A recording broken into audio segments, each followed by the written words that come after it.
Hi everybody, I'm DJ Foster with the first installment of the Doug Woods Show, where we will talk to Grand Valley State head softball coach Doug Woods on a weekly basis on what's been going on in Laker softball. Doug, thanks for joining me today. Thank you. We got a lot to go over. First week down in Florida. Very successful week for you guys. You went 8-3, won 6 of your final 7 games. Talk a little bit about the trip and what you kind of learned about your team early on.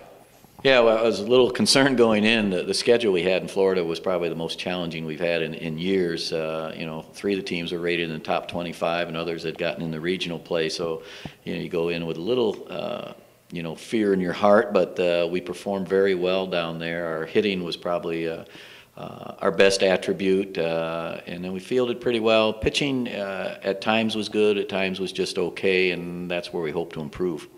What did you learn about your team, that early on in the season, playing some good competition like you did? Yeah, well, I learned that I'm just happy as heck that Katie Martin is here at Grand Valley, because she sort of ripped the cover off the ball down there hitting-wise. So she led us, but we had a lot of other people that did well. Kaylee Bertram, Emily Jones, top to bottom. I was very happy with how we hit the ball. Now, in your first couple of games back in Michigan, you went to Olivet last Thursday and won a doubleheader there. Scored a ton of runs, the most runs you scored in a doubleheader since 1999.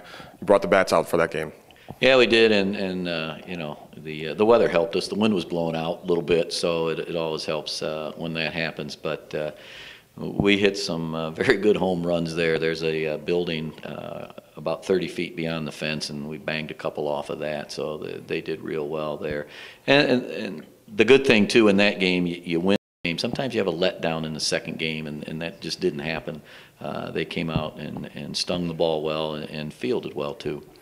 Then you went to after Olivet, you went to Urbana this past weekend for the Blue Knight Invitational. You won all 4 games. 3 of them were 1 or 2 run games, so you got to play a couple close ones and see how your team responded in adverse situations, and you guys did well. You won all 4. Talk a little bit about this weekend. Well, we had a great weekend. I told them after the last game I thought we were going to run out of magic dust by that time, because we were winning them late. We only had 1 game. The one with Notre Dame was 10-0, but second time we play them, we've got to go 7 innings to beat them.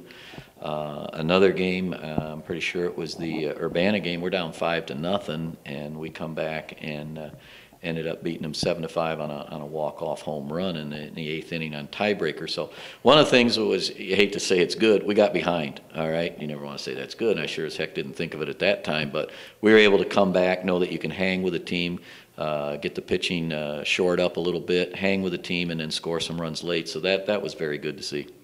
Now, you already had an early season honor for Katie Barton, as you said. She was the GLIAC Player of the Week last week and pretty much duplicated her success this past week. Talk about what she's done so far this season. She's, for all you fans, she's updated stats are .579 batting average with 11 homers and 34 RBIs. I mean, those numbers are video game type stats. Yeah, you look at that now, I say, man, she could keep that for the rest of the season, we'll be in great shape. But Katie's done real well. Besides the home runs, she's just a contact hitter too. She doesn't strike out. She'll hit you some doubles, some singles. The one game we won down there in the 7th inning, we have a runner on second and a pinch runner in, and Katie hits a single to right field. And we come around and we hold the girl at third. Katie goes to second. They throw the ball, try to get her, throw it away, and we score from third and win the game. So she can also run bases for you too. So she's a multifaceted player.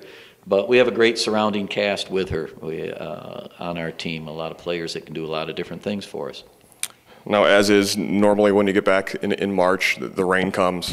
Washed out your home opener against St. Joe's on Tuesday, March 25th. But you go to Ohio this weekend for 3 doubleheaders against Ohio Dominican, Ashland, and Lake Erie. 3 in a row, 6 games in 3 days. Talk a little bit about the weekend coming up. Well, the biggest thing I do right now, I watch the Weather Channel all the time. Drives my wife nuts. But the weather is a big thing. This weekend will be important. Ohio Dominican, never played them before. First year in the league. Of course, you always check scores, and they've done fairly well. And after that, you go to Ashland. Ashland's got the premier pitcher in our league, and it'll be nice to see how we can stack up against her. And then we go up to Lake Erie on Sunday, and you hope that the snow's not blowing off Lake Erie, and you get the games in there with them. And then you'll be back to start April, and that's where we'll pick you up again next week. So best of luck this weekend, and we'll talk to you again. All right, thank you. Thanks for joining us on the first installment of the Doug Wood Show on the Grand Valley Sports Network. I'm DJ Foster, and we'll talk to you next week.